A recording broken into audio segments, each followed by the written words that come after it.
Aprendizaje Acá, no acá, acá. supervisado. Sí. Ahora, listo.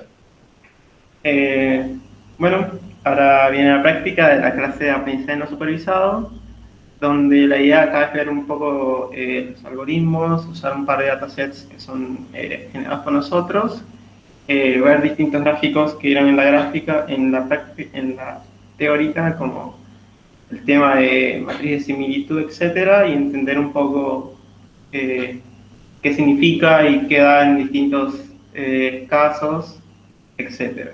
Ya. ¿Le querés poner un poquito de zoom al notebook? Sí, bueno, Un ¿me poquito. escuchamos? Ah, sí, yo creo que dale dos o tres más y ya estamos. Que ocupe el ancho de la. Ahí está. Ok.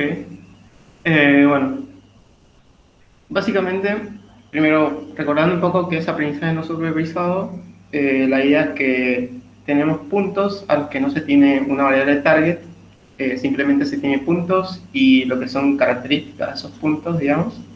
Y quiero descubrir clusters, o sea, agrupar los puntos según sus características, ¿no? Que tengan características similares. En estos tipos de problemas, en general, no hay una medida de éxito directa, es decir, nosotros usamos como, muchas veces acá abajo lo dice, como heurísticas y estrategias para ver cuándo un clúster es bueno, cuándo no es bueno, haciendo atrás muchas suposiciones. Un poco esas son las características de este tipo de problemas. Entonces, bueno, para empezar un poco a ver todo esto, vamos a generar un dataset, digamos, puntos, en un espacio 2D en este caso, usando una herramienta MakeBlocks de sklearn, eh, donde, bueno, acá les el link, ya este link en un notebook, lo lleva al repo de la materia, está mal, así que no, después lo toco. Eh, Básicamente esta herramienta lo que me permite es agarrar y crear, en este caso, clusters, que es lo que después quiero como encontrar. Yo le puedo indicar la cantidad de centros que quiero, o sea, la cantidad de clusters, un poco la dispersión de esos clusters, es decir, como cuán dispersos quiero que estén los puntos respecto al centro del clúster y el número de puntos que quiero, ¿no? Un poco lo que me permite esta herramienta. Acá grafiqué particularmente 4 clusters, le pedí y 300 puntos y me dio esto. Así que bueno, ahora la idea es aplicar un poco los algoritmos que vimos sobre este dataset en particular. Un comentario de Eh, ese dataset. sí. Para los chicos. Pregunta para los chicos. Este dataset que tiene solo dos features, ¿no? Eh, ¿Tiene los datos agrupados de forma globular o no?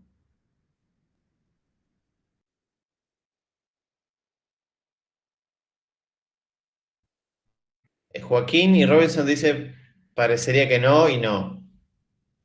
¿Alguien ofrece otra opinión? Acá Luca dice parecería que son más alargados. Y acá Hugo empieza a decir, va. La respuesta es ni, habría que ver, porque hay una pequeña, ¿cómo se dice? Agrupación, ¿no? Como yo veo una nubecita En similar. realidad yo me hice esa pregunta y lo probé, porque básicamente acá cuando me permite definir la varianza de Sí, los sí, sí. clústeres, esto en realidad lo aplica en todas las dimensiones, y si se fijan, acá pasan de 2 a 4 y acá pasan de 0 a 1. O sea, es distinta la escala. Entonces, si yo llego a Ah, esta no, no vi la escala, escala. claro, Ju- estarían... Sí. Justo recién estaba mirando por arriba el libro que recomendaban y hablaba de que previo a esto se puede hacer un rescalado de los datos, con lo cual esto puede ser tener forma globular a- o globos alargados de acuerdo al escalado que se haga de uno de los features. Claro, o sea, en este caso el problema no es, el problema es cómo yo visualizo los datos y cómo los muestro. O sea, los datos como están, o sea, si yo los veo, no sé, un panda, eso están bien. El problema es que acá la escala en X2 es distinta a la escala en X1, simplemente tendría que modificar los límites de donde yo grafico y nada, se verían que son globulares en este caso. Más o menos, si se fijan, no sé, particularmente, yo no quiero entrar mucho en detalles, pero son los ampliadas de distribuciones que son normales o gaussianas, y poniendo esto acá así como está, les da la misma varianza en todas las dimensiones a las distribuciones gaussianas, no importa. Pero lo que quiero decir es el problema es cómo está graficado, digamos. Acá Joaquín pregunta, pero si la escala no estuviese mal, ¿entonces seguirían siendo globulares? No entendí. Es que si vos lo graficás con la misma escala en X1 y X2, verías que son como circulitos. Porque todo es cuestión de alargar o comprimir, o sea, o alargás X2 o comprimís X1. ¿Se entiende? Cuando lo graficas. O sea, Perfecto. Entonces, pero, la respuesta era, sí hay una especie de círculos que lamentablemente mediante este plot no se puede ver. Y esta función makeBlobs justamente crea clústeres o puntos globulares, ¿no? sí, dice Generic Isotropic Gaussian Blobs. Sí. Y como es isotrópico, es en todas las dimensiones. Así que, nada, eso. Si Yo lo utilizamos digo make, porque, claro, yo lo hice porque yo en realidad justo le puse acá, en lugar de 0,6, le puse un vector con muchos 0,6, o sea, la misma cantidad de cosas, de dimensiones, y me da igual, básicamente. Así que, sí, nada, sí. la desviación estándar es básicamente qué tan esparcidos están los puntos, ¿no? Puede llegar Claro. un momento de que aunque la función trate de hacer datos que estén agrupados de forma globular, la desviación, o sea, la variación en distancia de los puntos sea tal que ya incluso un algoritmo de K-means, por ejemplo, que está preparado para clústeres globulares, empieza a fallar porque la desviación estándar es alta y entonces empieza a haber lo que se llama ruido y outliers, ¿no? Que es lo que es susceptible el K-means. Así que, bueno, respondimos nuestra pregunta más o menos diciendo hay un bug en el ploteo, crean nodos, son globulares, y después alguien se anima a plotear, agarrar el código de Camilo y corregir para que use la misma escala, el eje X y el eje Y, después lo muestra. La clase que viene siquiera. Ok, perfecto. Bueno, ahora vamos a aplicar Camins en este dataset. Y para eso vamos a usar la herramienta Camins de scikit-learn, donde bueno, lo importan de esta manera. Y con esto, ustedes como inicializan la Camins, básicamente acá le dicen que quieren buscar 4 clústeres, este es el K, cantidad de clústeres que quiero buscar. Después lo que hago es un filtro, sería ajusto como mi K-means a los datos que yo tengo. Acá le estoy diciendo como encontrarme para estos datos esta cantidad de clústeres. Y acá básicamente lo que hago es digo, bueno, ahora decime a qué clúster pertenecen efectivamente los datos que yo te dije, digamos, con que fitieras el K-means.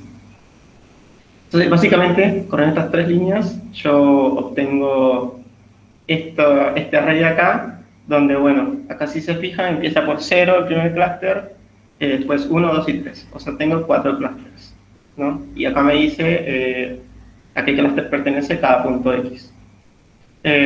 Acá si se fijan, como les dije, tengo solo 4 clústeres, y acá también le puedo pedir, digo, bueno, no me des solamente a qué clúster pertenece, sino además decime el centroide de cada clúster, ¿no? O sea, acá con esta propiedad yo le puedo decir, bueno, mostrame los centroides. Y acá, bueno, simplemente lo que hago es ahora tengo a qué clúster pertenece los centroides y ploteo poniendo como, o sea, según el color, según a qué clúster pertenecen, es el color con que ploteo. Y además ploteo el centroide, ¿no? De cada clúster. Entonces, bueno, como ven, este fue el resultado que me dio usar Camins de sklearn. Y bueno, un poco la idea ahora es ver cómo funciona este algoritmo. Ya lo vieron un poco en la teoría, pero bueno, la idea es como ver por ahí en código como qué es lo que, cómo funciona, ¿no? Esta función distortion la voy a usar después, no dejo la prueba. Básicamente hay una función, find clusters, que, bueno, básicamente va a encontrar menos clusters. Entonces, la idea es que, como mencioné en la teoría, yo primero que hago es seleccionamos aleatoriamente los primeros valores de los centroides. En realidad, si yo elijo aleatoriamente k puntos que pertenecen al dataset, cumplen con ser k puntos aleatoriamente de ese espacio, ¿no? Entonces, esto lo que hace es eso, elige cuatro o k puntos del dataset que yo le di, y dice, bueno, estos son los centroides iniciales, ¿no? Entonces, básicamente después lo que hago es, busco la distancia, digo, bueno, tengo estos 4 centroides, para cada punto asigname el centroide más cercano. Acá básicamente lo que hago es eso, busco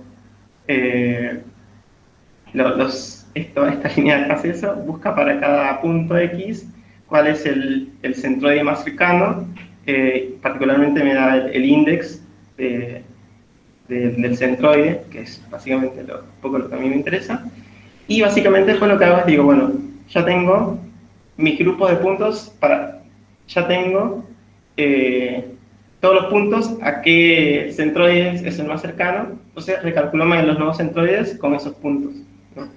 Básicamente acá lo que hago es busco de nuevo los centroides usando, bueno, el min de los puntos agrupados según a qué centroide es el más cercano, ¿no? Y bueno, y básicamente acá cuando los centroides que calculó eran los mismos del paso anterior, dice, bueno, paro. Y acá retorno los centroides, los labels que serían para todos los puntos a qué centroide pertenecen, y esto distortion básicamente es una medida que sería como una de las que mencionó Sophie, que básicamente lo que calcula es la suma de las distancias de cada punto a su centroide, ¿no? Entonces yo tengo uno 9 puntos, su centroide, calculo la suma de todas las distancias. Y eso me da una medida, vamos a ver después, de qué tan bueno, ¿no?, es este algoritmo de Camins, el resultado que me dio. Acá hay una pregunta, Camilo. Dice, Sí. esto que está mostrando, ¿sería crear Camins en vez de directamente usar la librería Camins de sklearn, no? Exacto, sí. Ahora voy a mostrar el resultado que da con esto, y van a ver que da el gráfico igual que usar la librería de sklearn. Y un poco para que se vea qué es lo que hace, tipo, cuando hago import Camins, que se hace. ¿Qué hace, no? Y bueno, acá ploteo lo mismo que antes, pero usando la función, acá la función esta, find_cluster. Y como ven, bueno, dio, por suerte igual que el algoritmo de Camins de sklearn. Y bueno, y ahora un poco ver cómo se mueven los centroides, ¿no?, con cada iteración. Acá, bueno, la defino de nuevo como para que yo darle el número de iteraciones, porque en la anterior simplemente itera hasta que los centroides nuevos son iguales a los del paso anterior. Así que nada, es todo igual, pero bueno, acá, hasta la iteración. Y bueno, acá simplemente lo que hago es plotear para cada iteración el gráfico, ¿no? Un tip, si no le funciona esto que les voy a mostrar ahora de Interact, les dejo un link para que los chusmeen, y a su vez, no sé si trabajan con environment, pero si trabajan con environment, tienen que estar en el mismo environment cuando hagan Jupyter Lab o Jupyter Notebook en la consola. Tienen que haber instalado esto y después en el mismo environment poder abrir Jupyter Lab o Jupyter Notebook. Bueno, entonces ahora lo que voy a mostrar es, con las iteraciones, cómo evoluciona esto, un poco. Eh, eh, bueno, acá, como ven, acá empiezan uno acá, otro acá. Acá me va a decir, vos me habéis dicho que el primer punto era uno de los de la clase. Sí, eso pasa en el código, pero acá en realidad yo estoy mostrando el output del primer paso, que es ya viendo en ese primer paso recalculado el nuevo centroide. Después, si se fijan, tienes en el código, pero nada, es por si tienen esa pregunta.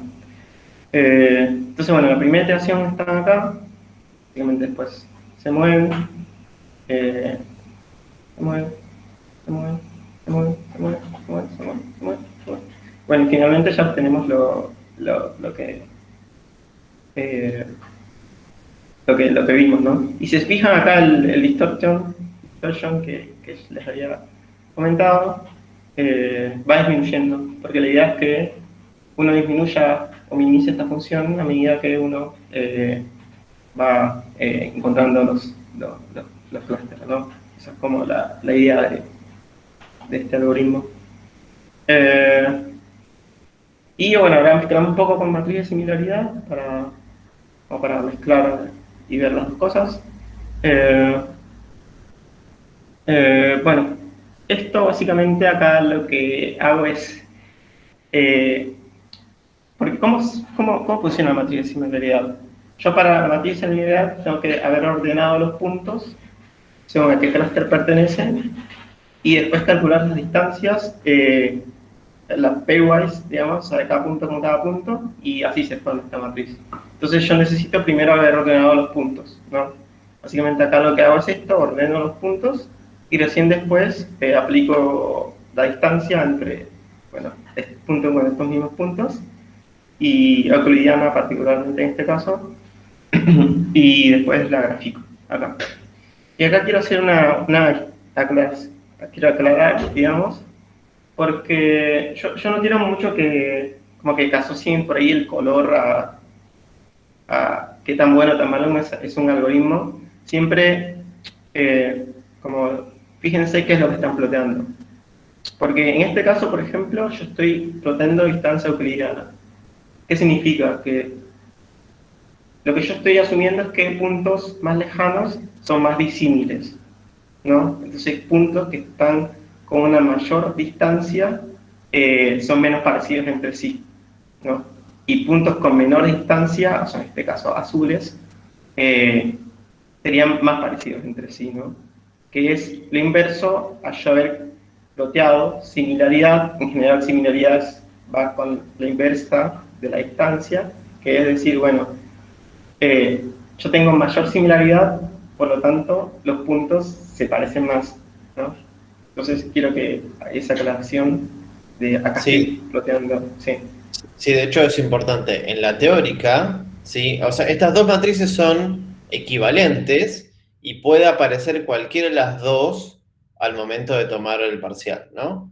De hecho pasó el cuatripasado.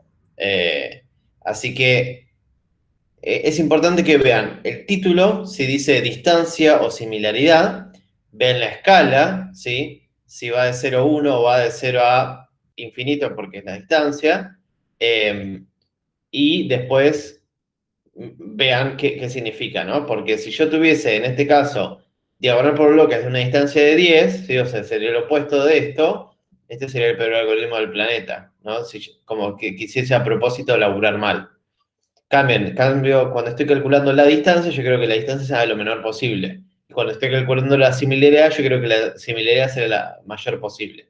Y va a haber colores de distinta índole. Entonces se fijan en la escala, entienden qué color es, ven el título, entienden si es distancia o similaridad, y ahí hacen el análisis efectivo de la matriz. ¿Sí?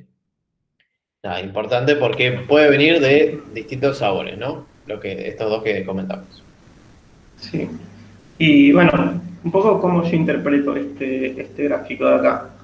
Eh, Como les dijo Sofi, yo un poco lo que quiero son gráficos que sean diagonal cuadradas a bloques, digamos. Entonces acá puedo ver que tengo 4 cuadrados dentro de mi gran cuadrado, que tienen poca distancia particularmente, o sea que son bastante similares estos puntos entre sí, ¿no? Y estos puntos entre sí, y estos puntos entre sí. Y un poco, ¿qué significa el resto de las cosas que yo tengo acá, ¿no? Por ejemplo, si yo quiero calcular como la similaridad o la distancia entre puntos de este clúster y este clúster de acá, yo tengo que ver este cuadrado de acá, ¿no? Porque si se acuerdan, acá un número de acá significa la distancia entre este punto y este punto, que particularmente este punto pertenece a este clúster y este punto pertenece a este clúster, ¿no? Ahí Entonces, vamos a hacer una pregunta para los chicos. ¿Qué significa ese color que Camilo está con el mouse ahí mostrando, ¿no? ¿Qué significa que está en rojo? ¿Y qué significa eso con respecto a los dos clústeres, el primero de arriba a la izquierda y el de abajo a la derecha, ¿no? ¿Qué podemos interpretar de esta matriz con respecto a estos colores? Lucas dice que están muy separados sus puntos. Exactamente. Nosotros, y cuando tomemos esto en el parcial, vamos a pedir que, uno, digan qué clústeres están bien hechos, ¿no? Que haya cohesión, y qué clústeres están bien separados entre sí. Entonces, uno podría, sí, incluso podríamos más o menos tratar de ver cuáles son los clústeres a partir de estos colores, ¿no? Podríamos empezar no te digo que sea fácil, porque si tenemos un montón de clústeres va a ser complicado, pero en este ejemplo, que es solo el 4, uno ya podría empezar a fijarse cómo está graficado y decir, este bloque de acá es este de allá, este bloque de allá es el otro, y así, ¿sí? Así que no solo se ve similar que está o coercionado que está el cohesivo, no, bueno, qué tan juntos están los puntos que el algoritmo de clúster dice que es un clúster, sino que también qué tan distintos están los puntos entre dos clústeres, ¿sí? Es muy importante eso. sí, particularmente, por ejemplo, en este dataset, estos clústeres son los que están más alejados entre sí, ¿no? Y si yo vengo al gráfico, yo podría decir que estos de acá son los que están más alejados entre sí, ¿no? Porque nada, este con este está cerca, este con este está cerca, este con este está cerca, entonces estos dos me quedarían a ser estos de acá. No tengo forma de distinguir por ahí cuál es cuál, hacer como, porque nada, no se podría en este caso, pero bueno, nada, es como para ver. Y estos dos estarían un poco más cerca, digamos, teniendo en cuenta que también acá está bastante azul, en este caso.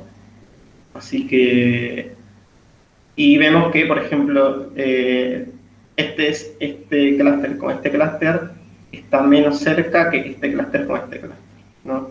Entonces ya ahí pudimos identificar más o menos cuál clúster es cuál clúster. Otra aclaración que quiero hacer es, las distancias no cambian cuando yo voy iterando en el algoritmo de Cummings, ¿no? O sea, la distancia entre un punto es la misma, porque los puntos quedan fijos. Entonces, yo en realidad lo que estoy haciendo es, de alguna manera, reordenando esta matriz cuando estoy iterando, y al final me queda de esta manera, ¿no? Entonces, si yo, por ejemplo, después corro el nuevo Cummings con con otros centroides iniciales y me da otra cosa, simplemente hacer un reordenamiento de esta matriz distinta, ¿no? Esto por ahí aclarar. Acá hay una pregunta de Joaquín, dice, el eje X e Y, ¿qué representaban de esta matriz? Ok. ¿Se acuerdan que yo había dicho que acá tengo 300? Yo había creado un dataset de 300 puntos, ¿no? Entonces acá yo tengo 300 y 300, ¿no? Básicamente lo que hice es reordené esos puntos según a qué clúster pertenecen en un array, y después calculé la distancia de cada punto con cada punto, y eso es lo que está en esta matriz. No sé si se entendió. O sea, acá hay como un... Ok, perfecto. Eh, entonces, y el color de esto es, bueno, ¿qué valor hay en este punto? ¿Es cerca de 0 o es cerca de 10? Nada. Eh, entonces, bueno, ¿qué pasa esto que hablamos cuando la inicialización de los centroides no es muy feliz? Acá fíjense que acá le cambié el seed, que básicamente es la inicialización del algoritmo, y si se fijan me da esto, que es como que este quedó en el medio de estos dos, este quedó bien, y acá dividió este clúster en dos, que es un poco, no está tan bueno, digamos. Incluso fíjense después de, si quieren, vean el distortion de esto y va a ver que va a ser más alto porque, bueno, la suma de las distancias de estos puntos más estos puntos, o sea, de cada clúster, digamos, es mayor. Sí, de hecho nos Eh, va a pegar una piña monstruosa en el caso del amarillo y el celestito, ¿no? Tenemos dos definiciones de clúster que están muy cercanas uno al otro. Entonces no tenemos lo que diríamos clúster definidos. No están claro, definidos. Entonces ahí nos va a pegar un montón, porque tenemos puntos que están muy cerca de otro clúster y eso penaliza mucho. claro. Incluso acá, me veo, estamos, muestro la distorsión de cómo evoluciona esto, así que vamos a ver cómo evoluciona. Estos son los centroides iniciales, pues va moviéndose, moviéndose, moviéndose, y bueno, llega un punto en que simplemente queda ahí, y si recuerdan, la distorsión que nos había dado antes es de 240 y pico, y ahora está en 345, así que es mucho mayor. Por lo que esto es un mínimo local en lugar de ser un mínimo global de la distorsión, o un óptimo local en lugar de ser un óptimo global. Entonces, nada, ten en cuenta que estos algoritmos que son así medio iterativos y que dependen de una semilla inicial, eh, pruébenlo varias veces, digamos, y elijan el óptimo global o el que ustedes creen que es global. Pues quería mostrar. Ah, sí, bueno, divertido. Eh, Materia de similitud. Eh, ¿Cuál clúster es cuál? Vamos a ver acá en esta matriz.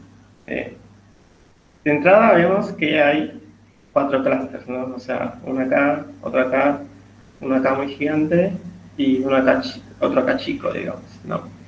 Entonces, yo digo, bueno, ¿qué está pasando acá? Acá veo que hay 3 que tienen, que están muy cercanos, porque recuerden que estoy graficando la estación calaviana, eh, y 3 que tienen poca distancia, o sea que son más o menos, están más o menos piola, digamos, 3 clústeres. Pero hay uno que está medio medio, porque como ven hay valores con distancia alta entre ellos mismos, entre los puntos pertenecientes al clúster, ¿no? Entonces, bueno, ahora vamos a intentar identificar cuál clúster es qué, ¿no? Un poco, si volvemos al gráfico, vemos que hay 2 clústeres pequeños, uno muy grande y uno mediano, ¿no? Entonces ya medio que eso nos da la intuición de decir, bueno, estos dos, estos dos son los pequeños, este es el grande y este es el mediano, ¿no? Porque acá, se recuerden que esta es la cantidad de puntos pertenecientes al clúster, ¿no? Eh, entonces, ahora voy a fijar un poco los colores de este gráfico. Si yo digo, bueno, piensa acá este azul, esto me está diciendo que este clúster de acá con este clúster de acá están muy cercanos, ¿no?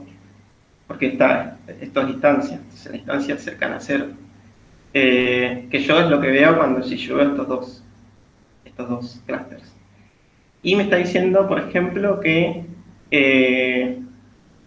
este clúster de acá con este clúster de acá mediano está bastante alejado, ¿no? Que lo que me está diciendo es, bueno, alguno de estos dos está bastante alejado con este. Pero si yo me fijo en este otro de acá, ven que este rojo es un poco menos intenso que este rojo, quiere decir que este clúster de acá está un poco más cerca de este clúster que este clúster de acá abajo. No sé si eso se llega a ver. Eso quiere decir que este es el clúster que está más cercano a este de acá, y después tengo este clúster que está más lejano a este de acá. Por lo tanto, el clúster amarillo vendría a ser este de acá, ¿no? Que es el que está más alejado del clúster mediano. Y el clúster, no me acuerdo el color, azul, es el clúster que es este de acá, porque está alejado de este, pero no tan lejos como el de acá abajo, ¿no? No sé si por ahí se entendió un poco. También se puede ver, por ejemplo, la distancia de este con este y este, donde vemos que esto es un poco más azul, esta región, que esta región de acá. O sea, la distancia entre este clúster y este es un poco más cercana que la distancia entre este clúster y este. Y se puede ver que habíamos dicho que este era el amarillo, que el amarillo está más lejos de este verde que este azul. Recordando que el amarillo Acá Lucas sí, hace una pregunta muy interesante, dice, ¿el enorme es el verde? exactamente, sí. Primero lo pueden ver por la cantidad de puntos, porque bueno, es el que más puntos tiene, y después también lo pueden ver por el color, porque tiene puntos entre sí que no están tan cerca, que están lejos. ¿Qué es lo que pasa? Si ustedes vienen acá, ven que este punto está lejos de este punto. O sea, en sí estos están más lejos entre sí. Entonces eso hace que haya valores a cada distancia que estén intermedios acá, amarillos, ¿no? No sé si eso respondió la Sí, pregunta. sí. Y Okay. queda como colorario de esa respuesta que los tamaños de los cuadrados, ¿sí? Tienen una correlación con el tamaño del clúster graficado. Así que Claro, una de las tácticas que tienen que utilizar para saber qué clúster es con cuál es el tamaño del cuadrado. Aunque el cuadrado no esté muy bien definido, como vemos en el caso del grande, se ve un patrón que es un clúster, incluso lo podemos detectar porque está sandwichito con dos clústeres más chiquitos bien definidos, que son los dos cuadraditos chiquitos. Entonces, también a partir del tamaño podríamos ir descartando cuál es cuál, ¿no? Entonces, tenemos que usar qué tan similares están, qué tan grandes son, qué tan similares están entre sí, ¿no? El color del azul, si está muy fuerte el color del azul o muy suavecito, como en el caso del grande. Después el tamaño de los cuadrados. Y después la distancia de los cuadrados con respecto a los otros, que puede ser rojo, rojo intenso o azul y azul más claro, ¿sí? Eso es lo que usó Camilo durante toda la explicación para identificar inequívocamente a cada clúster. Y eso lo van a tener que hacer probablemente en algún parcial. Acá dice Lucas, para estos casos hay forma de graficar, no sé qué es, H-lines o B-lines para ayudarnos a separar los clusters. Sí, podrían. Supongo que las líneas así... no, yo creo que Lucas está hablando de la matriz, simplemente poner una matriz, poner líneas que definan los clusters, pero en este caso no veo problema, o sea, ya están definidos, no haría falta poner líneas horizontales o verticales, ya con los cuadrados estás. Lo que se usa, que lo vamos a ver más adelante, de hecho en 2 o 3 clases, y que se mostró en la teórica, es un coloreo de las áreas dentro del clustering, para como darle un poco de expresividad al algoritmo de clustering. Pero eso se usa como... después lo vemos, pero es un truquito para pintar los colores donde no hay puntos, para como permitir entender cuáles son las áreas de cada clase. Pero eso lo vemos pues en otras clases. Listo. Sí, respecto a, en principio me costó, sí, o sea, esto no es, veo el color y bueno, te pertenece ese tipo de, sí, hay que sentarse, ver las dos fuerte y decir, bueno, qué sé y qué significa este rojo, este azul, etc. Lleva un tiempo. Así que no te preocupes por eso, porque sí, lleva un tiempo. Y es practicar, digamos, te da distintos clústeres, fíjate que te da la matriz de similitud, la distancia, y decir, bueno, este es este por esto y así. Porque esto lo controlas todo vos, digamos, porque vos estás ordenando los puntos que estás ploteando, así que, ese es un consejo. Y bueno, finalmente les quería mostrar el coeficiente de silhouette que habían visto en la práctica. Recuerden que va de -1 a 1 y que si es más cercano a 1 es bueno. Y este es el coeficiente de silhouette de esta que están viendo. Y este es el coeficiente de silhouette de la que habíamos visto que había hecho las cosas bien. Ven que va más alto, más cercano a 1, así que eso como comentar. Y bueno, ahora pasamos un poco a clustering aglomerativo, que un poco las características de este método es que no tengo que dar número de clústeres cada antemano. Y unas cosas más, digamos, como prácticas de estas que me dan un dendrograma, que básicamente es eso, una representación jerárquica de mis datos, ¿no?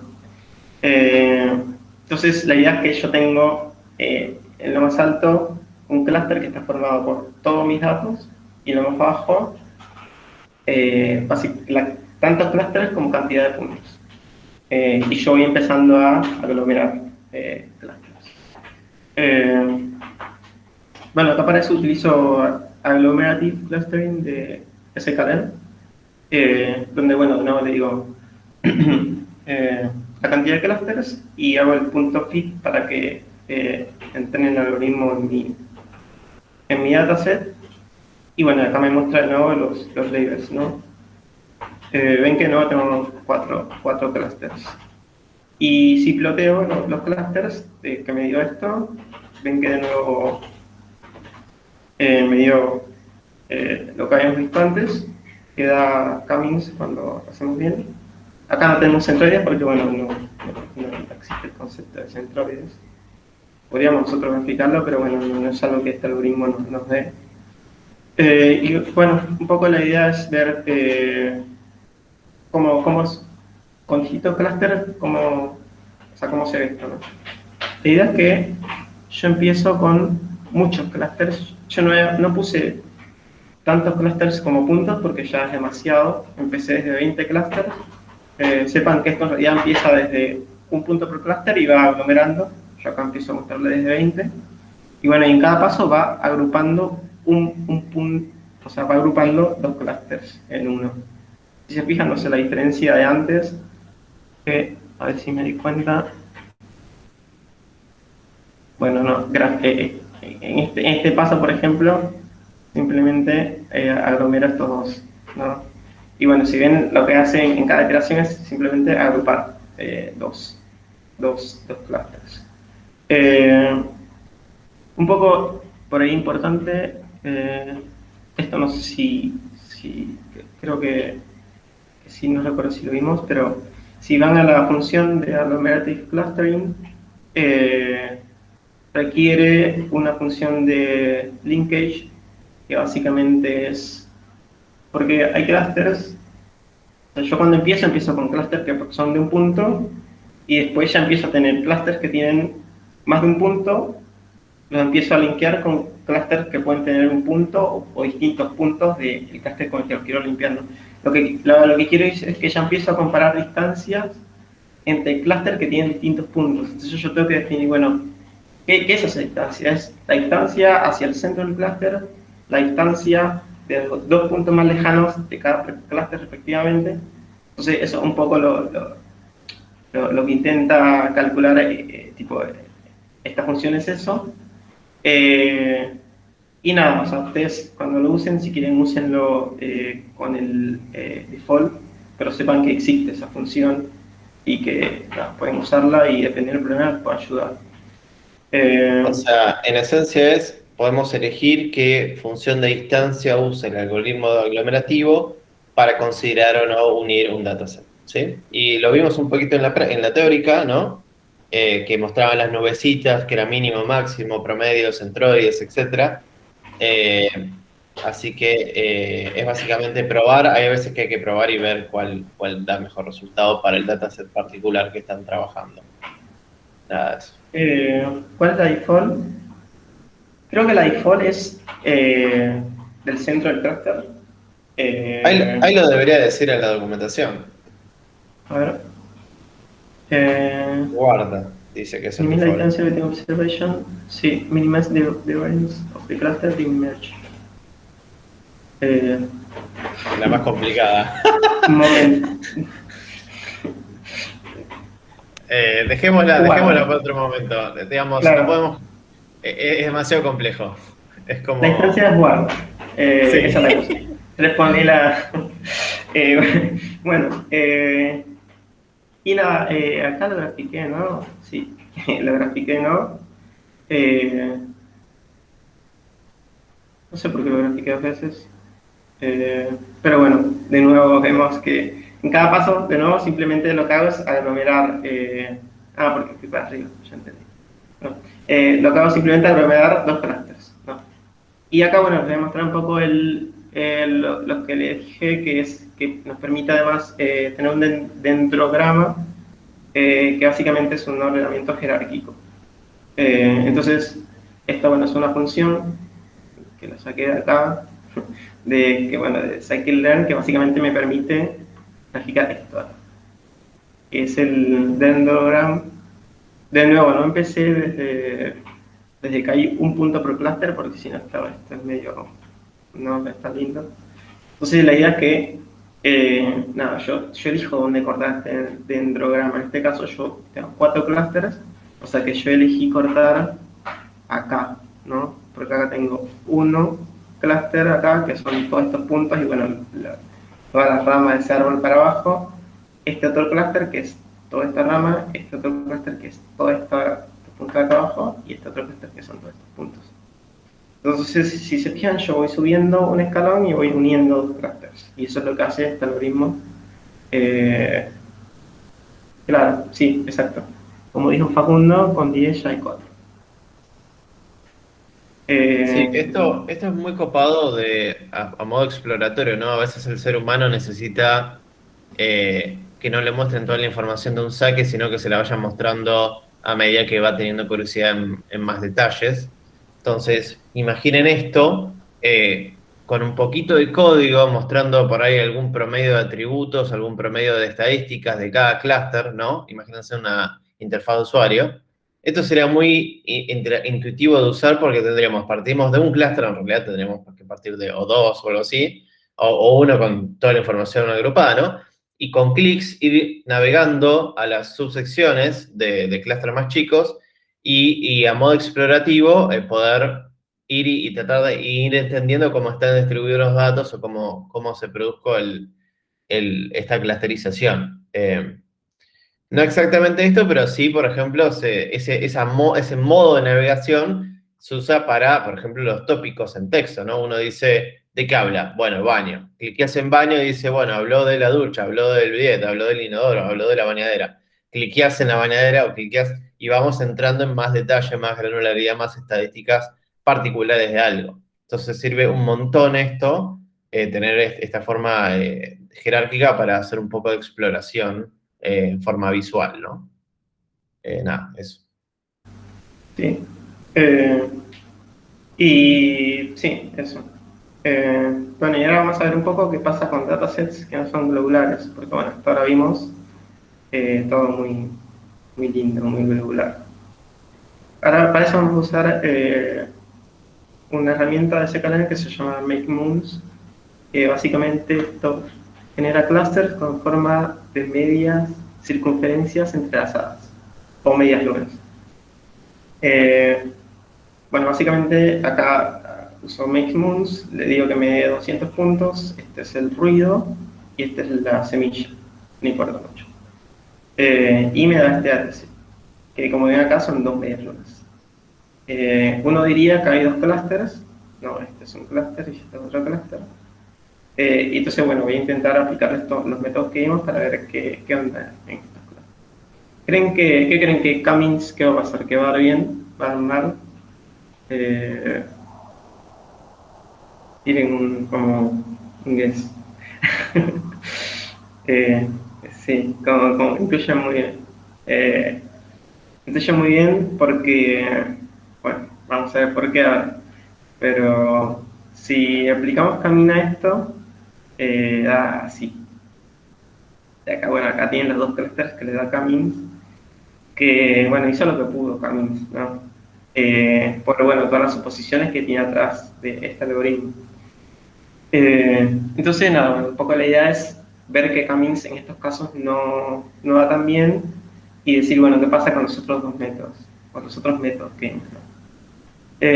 Un poco la matriz de similaridad de lo que tenemos arriba, que no es tan lindo. Si se fijan, no es tan lindo como las otras que habíamos visto, ¿no? Tiene amarillos acá en el medio y azules acá en el medio, que indican pocas distancias en puntos que en teoría deberían estar lejos porque pertenecen a clústeres distintos, ¿no? Eso quiere decir estos azules de acá, teniendo en cuenta que estoy graficando distancia euclidiana. Entonces, la idea es decir, bueno, ¿qué pasa si yo ahora que le aplico agglomerative clustering? ¿Qué creen? ¿Qué va a pasar? ¿Queda bien? ¿Va a dar mal?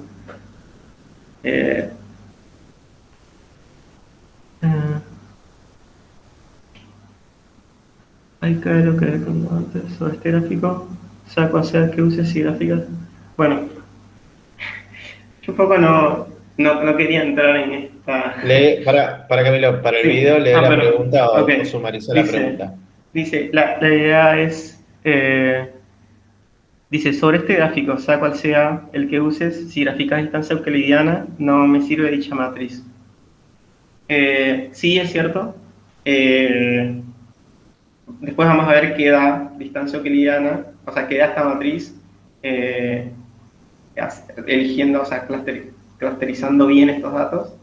Pero es cierto que distancia euclidiana no sirve siempre. Incluso vamos a ver que distancias euclidianas, ya cuando empieza a haber muchas dimensiones, no funciona muy bien. Ya vamos por ahí por algo que se llama la maldición de dimensionalidad, que vamos a ver pronto, así que estén atentos. Próxima clase. Igual, a ver, este gráfico sí sirve porque dice que el clustering es una porquería. Porque Exacto. como Camilo dijo, tenés puntos rojos o amarillos en la definición interna del clúster, ¿no? Y tenés puntos verdes o azules en la intersección donde debería estar todo rojo. Así que, gracias a esto, ¿qué conseguimos acá? Sabemos que hay dos clústeres grandes y que están mal definidos, porque tienen puntos Claro. muy lejanos entre sí y puntos muy cercanos entre los dos. O sea, sí, pero creo que lo que va es, si yo tengo como que la distancia entre este punto y este punto, que pertenece a un mismo clúster, es mayor, distancia euclidiana, que la distancia de este punto a este punto, que pertenece a clústeres distintos. Entonces, por ahí en este caso, la distancia euclidiana no me serviría tanto para decir, bueno, este punto con este punto son muy similares y este punto con este punto son disímiles, ¿no? Porque en distancia euclidiana están más cerca estos. Así que creo que él se refiere a eso y tienes razón, sí, o sea, la distancia euclidiana no sirve, no sé por qué, como que cuando subimos distancia euclidiana no es tan, como que en general puedes definir distancia y qué es esa distancia. Pero es cierto que en la mayoría de los casos que vamos a ver nosotros, por ahí datos globulares nos sirven un montón euclidiana. Sí. Bueno, ahora que es esto. Yo he preguntado el tema de agglomerative clustering, no sé si alguien respondió, pero un poco el spoiler es que también no da lo mismo, por esta misma idea de que estamos usando distancias euclidianas para linkear los clusters entre sí. Entonces, este punto con este punto va a seguir siendo más lejano que este punto con este punto, ¿no? Entonces, nada, acá voy a ponerlo en 2. Y si se fija, me da esto. Este es lo que hace agglomerative clustering, que no está bien, digamos. Y ahora, bueno, voy a aplicarle a esto DBSCAN, que significa Density Base, etc. No sé qué significa esto, pero lo importante es que esto está basado en la densidad de puntos. Básicamente me dice que los clústeres son zonas de alta densidad de puntos separadas por zonas con baja densidad de puntos. Básicamente un poco eso es lo que hace, tipo lo que tiene por detrás este algoritmo, lo que están pensando cuando hicieron este algoritmo. Y la idea, como vieron en la teoría, es que tengo puntos borde, puntos core y puntos ruido, ¿no? Entonces esto me permite sacar puntos ruido, que es algo que antes no habíamos visto. O los puntos sí o sí tienen que pertenecer a un clúster y ya está, no existe otra opción. Y para eso utilizamos la herramienta DevScan de scaled de nuevo, y como vieron hay dos parámetros que son importantes, que son epsilon y min samples, donde epsilon es la noción de cercanía y min samples va a ser básicamente cuántos puntos tiene que tener una vecindad para hacer un core, ¿no? O sea, para empezar un clúster ahí. Un poco yo también quiero comentar esto que habíamos hablado antes, que es, yo para haber definido epsilon, o para decir, bueno, epsilon vale tanto, tengo que haber definido en qué es esa instancia, ¿no? Y de nuevo acá estamos asumiendo euclidiana, que no es tan grave por cómo es el algoritmo, si recuerdan, no es tan grave eso, pero de nuevo, o sea, esto va linkeado a qué instancia yo elijo. Por default, acá está la euclidiana. Entonces, bueno, la idea es aplicar este algoritmo a las medialunas que habíamos visto antes, y básicamente acá lo que me muestra es los core. Yo voy a pedirle los core, los noise, y bueno, nosotros los border. Entonces básicamente lo que yo hago acá es, por ejemplo, le pido los core de este algoritmo. Y acá no sé por qué no. Bueno, acá les muestro que son labels. Me da los labels, es decir, si son puntos core, si son puntos noise,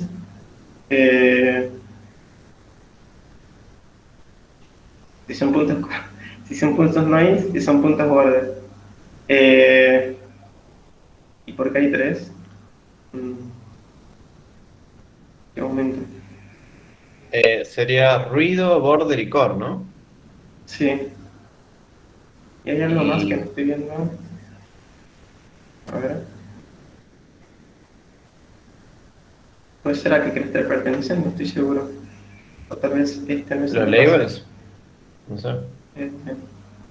Tal vez, puede ser, creo que ya sé. Puede ser que en realidad este X no sea el X que yo quería, porque yo corrí toda la notebook, así que este X anda a saber con qué quedó. Así que no, o sea, después de haber corrido toda la notebook, corrí solo estas dos celdas. Así que sí, no, este X es cualquier cosa. Pero debería haber solamente noise, core y border como labels. Si después no hay eso, cuando chequen la notebook me dicen, pero debería haber solo eso. Esto está mal porque este X en realidad es otro X más abajo de anda a saber qué. Así que no. Pero de nuevo, estos sí son los core, y básicamente, bueno, acá lo utilizo para en realidad cuando quiero. Fíjense que acá sí me da lo que quiero. Los labels, que básicamente son core, noise, border, core y noise van como -1. Acá en este caso creo que no tengo ningún noise, pero ya vamos a ver un noise que aparece como -1. Entonces, no, acá me tiene que dar tres cosas: border, core y noise, solamente, como labels. Entonces, de nuevo,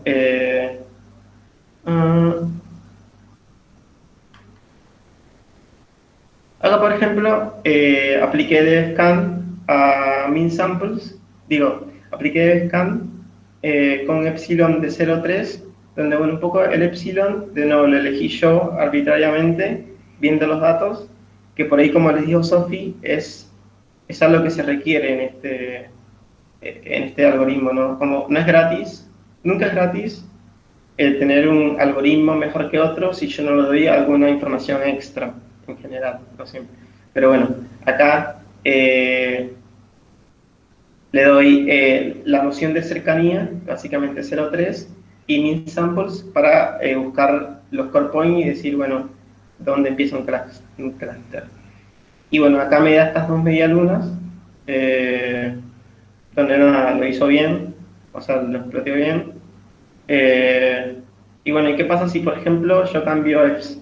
O sea, la noción de cercanía. Acá, si se fijan, acá todos estos son core, y acá estos acá son borders y no hay ningún noise, ¿no? Entonces, si yo acá, no recuerdo, acá lo que hice fue, le bajé el epsilon, o sea, le bajé la noción de cercanía, y le bajé min samples, ¿no? Entonces, acá un poco lo que pasa es, tengo menos puntos core, y acá ya ven que aparece un punto noise que se ve como negro, como color negro, que es, bueno, nada, no llega a ser ni border ni core, ¿no? Y si se fijan en los labels, acá aparece un -1, que es este punto de acá, que es noise, básicamente. Y solo hay uno, porque bueno, en este caso solo hay uno. Pero el resto son o border o noise. No, core. ¿Y acá qué hago? De nuevo, esta es la distancia, la matriz de similitud, en este caso distancia euclidiana, de estas medialunas, así como están, o sea, clusterizadas bien, o lo que uno cree que es bien para los ojos, y ven que, o sea, la matriz está, yo diría que está peor que antes, por eso que les decía de que cuando nos dividió el los clústeres, como esta región de acá como un clúster y esta como otra, la cercanía entre este punto y este punto eran menores, ¿no? O sea, las cercanías entre los puntos eran menores que ahora que tengo dos puntos pertenecientes a un mismo clúster que están muy lejos, ¿no? Entonces, esta matriz va a ser un poco peor porque, bueno, en este caso la distancia euclidiana no está tan bueno para ver, ¿no? Pero bueno, sin embargo se ve que hay dos clústeres definidos, no sé si se quiere, y nada, me da esta información que está peor siempre. Y bueno, acá un poco, ¿qué pasa si aumento min samples? De nuevo corro lo mismo, y acá esto es para plotear, así que no se preocupen mucho. Si aumenta min samples, básicamente lo que estoy diciendo es para considerar un punto core, necesito mayor cantidad de puntos vecinos dentro de EPS. Y por lo tanto, como yo no cambié EPS, lo que voy a tener es mayores fuentes de clúster, ¿no? Voy a tener más clústeres en este caso. Y a su vez, más noise, ¿no? Porque tengo menos cores. Sí, sí, un poco lo que dije. Pero la idea Ahí es que... lo que hiciste Sí. fue bajar el epsilon, ¿no? Para que haya menos barrido de borders. Y aumenté el min samples también. O sea, aumenté la cantidad de puntos necesarios para tener un core point, que básicamente lo que me está haciendo eso es tener mayor cantidad de clusters. Porque nada, necesito como mayor cantidad de puntos para tener core, y por lo tanto va a haber regiones de acá que no hayan core, entonces van a estar como desconexas entre sí, entonces van a haber más clusters, por lo tanto. Y a su vez van a haber más puntos ruido, por lo mismo, ¿no? Porque o sea, los cores son mucho menos.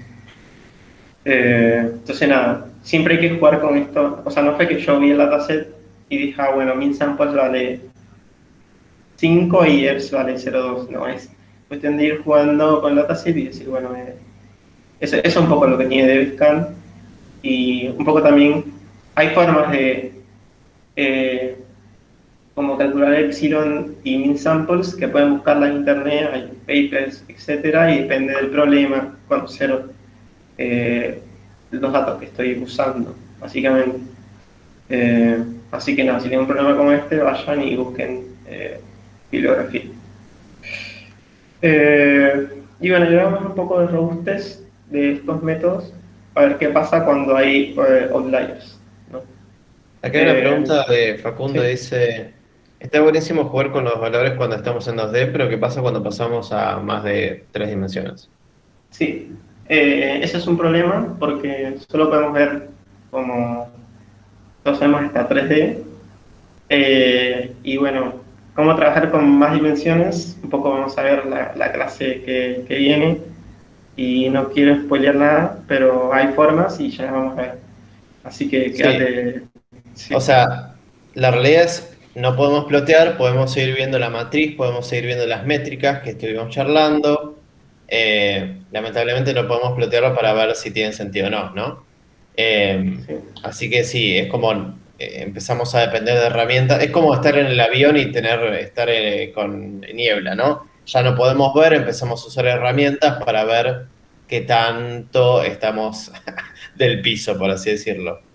Em, Así que sí, igual, sí, bueno, eso, en esencia sí. Y después, como dice Camilo, la clase que viene vemos cómo solucionar un poquito estos temas, o yo diría como amortiguar un poco estos temas, no se solucionan.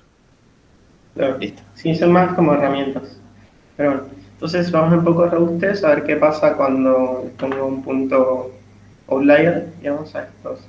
Y acá, bueno, usé lo mismo Makeblocks para generar, en este caso, tres clusters. Y lo que hice fue que le agregué un par de puntos acá. La única diferencia entre esto y esto es estos 3 puntos acá. Y bueno, básicamente lo que voy a ver es qué pasa, ¿no? Cuando le agregue esos puntos. Esto es sin los 3 puntos, acá no están los outliers, como ven. Y bueno, esto es lo que me da Camins. Acá sí no sé Camins, sklearn, para que busque 3 clusters. Pues siempre el punto feed y bueno, después dije, bueno, cuáles son los clusters que pertenecen al dataset que estoy utilizando, ¿no? Y me dio esto, y acá me dieron los centroides de Camins. Entonces, bueno, ¿qué pasa ahora con el dataset que tiene los outliers, ¿no? Y un poco lo que pasa, no se va a notar mucho, pero lo que pasa es que, por ejemplo, este punto acá, antes estaba un poco más a la derecha sería, y abajo, porque al ser este punto un promedio de todos estos puntos verdes, va a estar un poco corrido hacia estos outliers, ¿no? Entonces un poco el efecto que tiene esto. Incluso si ahora yo vengo y le agrego, bueno, acá hice las dos cosas, ¿no? Pero le agregué un outlier acá y calculé Camins para este, este dataset. Fíjense lo que da, tipo me queda un outlier directamente en el punto y estos dos. Digo, un clúster acá directamente en el punto, en el outlier más lejano, y estos dos clústeres acá. Que en realidad este era un clúster, este era otro clúster y este era otro clúster, ¿no? Entonces, un poco esto es sensible outliers, caminos, en ese sentido. Porque como les había comentado, como comentaba la teoría, no tiene esa noción de punto ruido o outlier. Eh, entonces, bueno, acá lo que hice fue apliqué agglomerative clustering para el mismo ejemplo de arriba, de nuevo para 3 clusters y pasa lo mismo. Eh, Porque recuerden que agglomerative clustering lo que hace es va uniendo clusters según la distancia entre esos clusters, ¿no? Y al principio dice, bueno, todos los puntos son cluster y voy uniendo. Y entonces este punto es un clúster y nunca llega a unirse porque siempre la distancia de este punto con cualquier clúster de acá es muchísima respecto a clústeres que estén acá. Entonces por eso este punto, agglomerative clustering, no dice, bueno, esto es un clúster, quédate ahí, digamos. Sí, de hecho, lo más probable es que en el dendograma el último punto en unirse sea el amarillo con el resto. Sí, Lo más probable que exactamente. pase.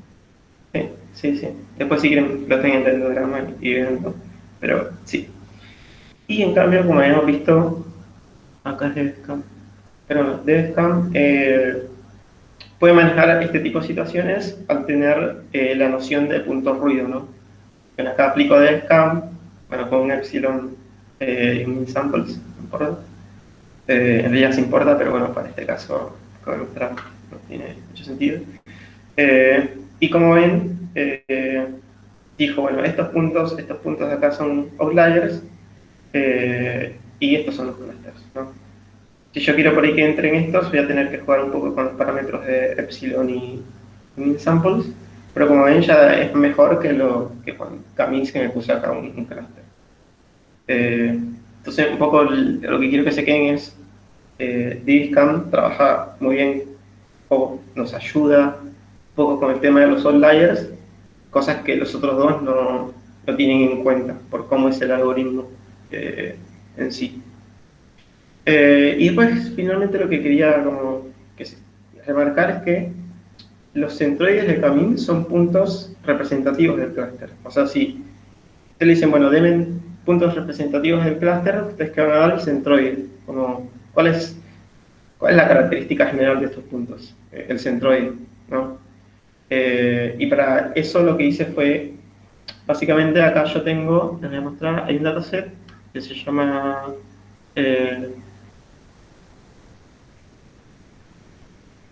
MNIST, me he olvidado, que básicamente tiene son imágenes de muy mala calidad, de dígitos escritos a mano, y bueno, este es un 0, un 1, un 2, un 3, un 4, etc.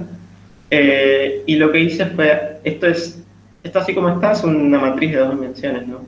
Eh, esta dimensión, y bueno, tiene cuánto vale la intensidad del píxel.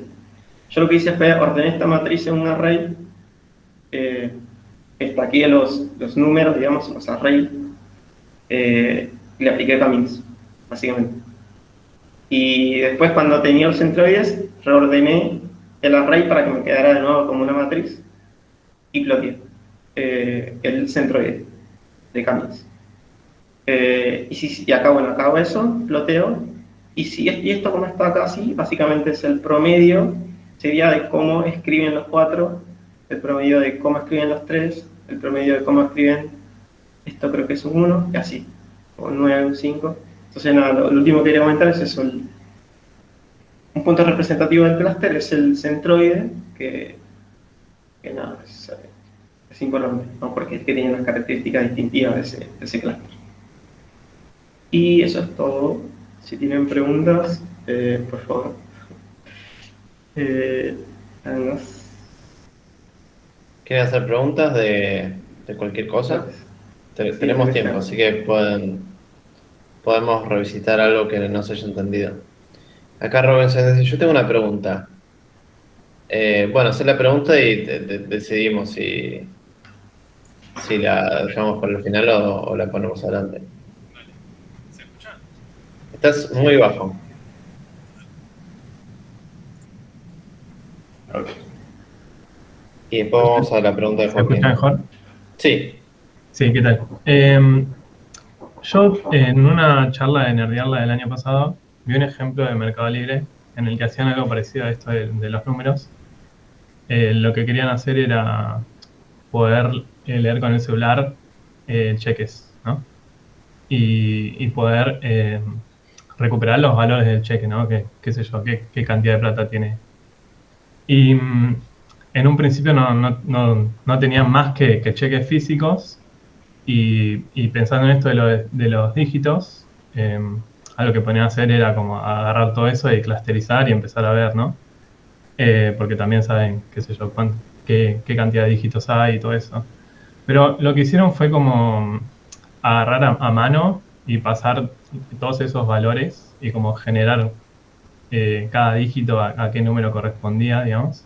Y eso sería como trabajar un problema como no supervisado, transformarlo en un problema supervisado. O sea, si la pregunta es esa última, Sí, es esa. eh, O sea, si se puede eh, transformar, porque por ejemplo yo en estos que vimos, por ejemplo con DBScan, quizás yo podría etiquetar a mano, digamos, sí. y después Eh, simplemente, sí. O son problemas completamente distintos, digamos.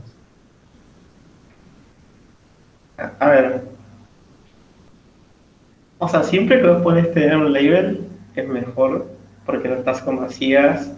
No es que quiero decir que todo el algoritmo tenga ciegas, pero un poco así. Entonces, según lo que entendí, sí convirtieron un problema no supervisado en no supervisado. Y sí, ya sé. Ok. Para mí, la respuesta es, no hay inicialmente un problema supervisado o no supervisado, hay un problema. Y nosotros Claro. en base a la información que tenemos y el laburo que le podemos hacer a los datos, lo podemos o transformar en supervisado o no supervisado. Lo podemos tratar de solucionar de forma supervisada o no supervisada. Si en este caso es fácil porque tenés los números del 0 al 9, podés transformar esto fácilmente en un problema supervisado, o de detectar qué número es, y listo, siguiente tema. Ahora, si tuvieses, no sé, algo como un lenguaje que desconoces, que no sabes cuántos números hay, o jeroglíficos, que no entendés cuántos hay, cuáles son, qué significan, eso ya podría ser un problema no supervisado, ¿no? Supongamos que acá no sabemos cuántos números hay, aplicar k-means con distintos clusters y mirar los centroides, y que todos los centroides tengan una figura distintiva entre sí, nos podría llegar a dar un indicio de que estamos definiendo correctamente el lenguaje o algo así. Hay otras maneras más inteligentes, ¿no? Pero este sería un approach. Así que la respuesta es, hay problemas y nosotros los podemos abarcar de forma supervisada o no supervisada. Hay veces que podemos, hay veces que no. Buenísimo. Eh, Bueno, gracias. Después hay una pregunta de Joaquín que dice, esto último de los números no lo entendí. ¿Querés hacer un recap, Camilo, del Sí. último? Sí. ¿Qué es? O sea, yo en este dataset tengo estos números, o sea, este es un elemento del dataset, este es otro elemento del dataset. ¿Y qué es esto? Esto es básicamente una matriz, ¿no?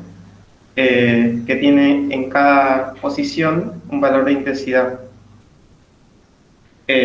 ¿No? Entonces yo tengo algo que es de 2 dimensiones, yo agarré y lo convertí en algo de 1 dimensión. Entonces convertí la matriz en un array. Si recuerdan, yo cuando acá empecé la clase decía que tenía x1 y x2, ¿no? Entonces yo lo que dije es, cada píxel es una variable, o sea, es un x1, el siguiente píxel es un x2, y así, ordené. Entonces tengo tantas variables como posiciones en la matriz. Eso hasta ahí se entiende como reordené la matriz de la imagen. Ok. Entonces, una vez que yo tengo esos arrays, yo dije, bueno, esto es un dato normal, ¿no? Yo tengo un punto que tiene tantas dimensiones. Y tengo varios de esos puntos, ¿no? Porque tengo varias imágenes. Esta. Entonces yo digo, bueno, aplico k-means a eso y veo que me da, ¿no? Buscando un k-means con 10 clusters, ¿no? Porque yo estaba buscando 0, 1, 2, 3, 4, 5, 6, 7, 8 y 9. Una vez que le hago k-means a esos vectores, que bueno, uno dice, bueno, anda a saber qué es eso, ¿no? Porque reordenaste la imagen como, la matriz como un vector. Digo, bueno, le pido los centroides y reordeno para que me quede de nuevo la matriz imagen. Y ploteo ese centroide, a ver qué me da. O sea, sería como, de esos 10 clusters que encontraste con las imágenes, ¿cuál es el valor representativo de cada clúster? ¿No? Y básicamente reordenando ese centroide, que lo que me da es un array, por cómo yo reordené las imágenes, reordeno ese array centroide y me da esto de acá. Por ejemplo, en uno me dio 4, o sea, en uno me dio este centroide, en otro me dio este centroide. No sé si se entendió, pero yo lo que hago es reordenar como un array, aplicar k-means, pedir en los centroides, eso me da un array, vuelvo a reordenar como imagen y ploteo. Y Lo de reordenar es simplemente transformar una matriz en un vector y un vector en una matriz. Lo podemos completamente ignorar. Lo que hizo Camilo fue aplicar k-means, ver los centroides y los centroides. El centroide, acuérdense, es el promedio de todos los valores. Entonces, el promedio de todos los valores de un 4 da un 4, el promedio de todos los valores de un 3 da un 3, etcétera, etcétera. Entonces podemos entender que los centroides representan en este caso particular bastante correctamente a los números que quiere plotear. Hablando de plotear, no se olviden de plotear su opinión sobre la clase en el formulario que mandó en el chat. Alto segue. Bueno, no sé si alguien tiene alguna pregunta. Si no. Una cosa más de esto de clustering. Si bien nosotros no se lo pedimos explícitamente en el TP, ustedes pueden usar clustering para las dos entregas. Para esta primera, que es visualización de datos, ustedes podrían aplicar técnicas de cluster y visualizar cómo clusteriza, a ver si ahí encuentran un patrón, por ejemplo. Después, clustering también se usa mucho. ¿Se acuerdan la clase de ingeniería de feature cuando hablamos de crear nuevos features? Muchas veces hacer clustering se usa para crear nuevos features y se crea un feature que es cluster de pertenencia. Al dataset se le aplica, por ejemplo, k-means y se predice o se detecta en qué cluster está cada instancia, y eso se crea como un feature nuevo. Eso es una práctica bastante usada y que, por ejemplo, ustedes podrían usarla en el TP o mismo para visualizar. De nuevo, no es obligatorio, pero si ustedes lo hacen, suman puntos y nada, para que sepan. Sí, hablando del TP, me sorprende que no haya dudas todavía, pero tranquilamente pueden hacer las preguntas en el intervalo o ahora después de clases, ¿eh? No se queden con las dudas, que para eso estamos. ¿Hay alguna otra duda más de la clase?